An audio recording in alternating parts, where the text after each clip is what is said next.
بسم الله الرحمن الرحيم. هل أتى على الإنسان حين من الدهر لم يكن شيئا مذكورا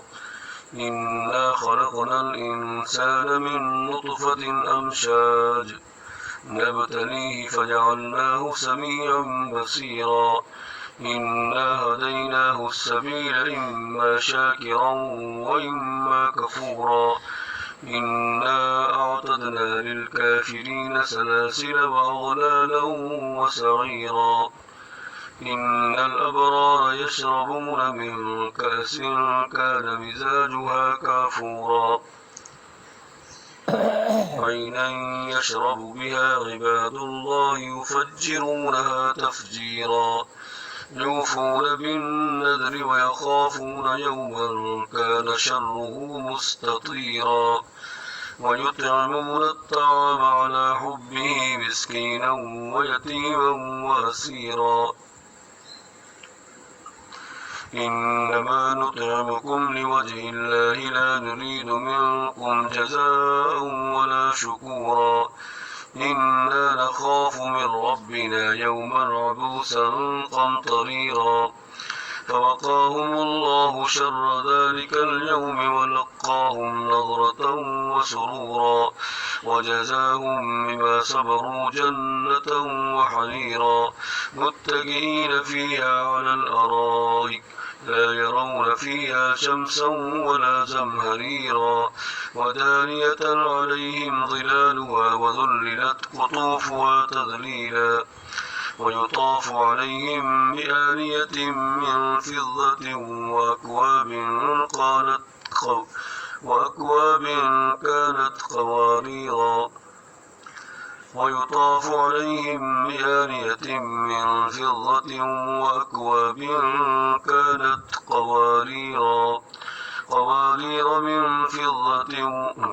قوارير من فضة قدروها تقديرا ويسقون فيها كأسا كان مزاجها زنجبيلا عينا فيها تسمى سلسبيلا ويطوف عليهم ولدان مخلدون إذا رأيتهم حسبتهم لؤلؤا منثورا وإذا رأيت ثم رأيت نعيما وملكا كبيرا عاليهم ثياب سندس خضر واستبرق وحلوا أساور من فضة وسقاهم ربهم شرابا طهورا إن هذا كان لكم جزاء وكان سعيكم مشكورا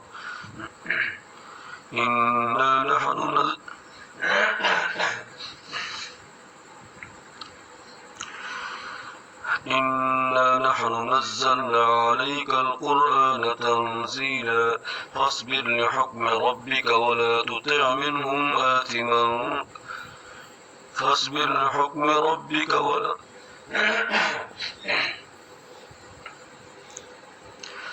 إنا نحن نزلنا عليك القرآن تنزيلا فاصبر لحكم ربك ولا تطع منهم آثما أو كفورا واذكر اسم ربك بكرة وأصيلا ومن الليل فاسجد له وسبحه ليلا طويلا إن هؤلاء يحبون العاجلة ويذرون وراءهم يوما ثقيلا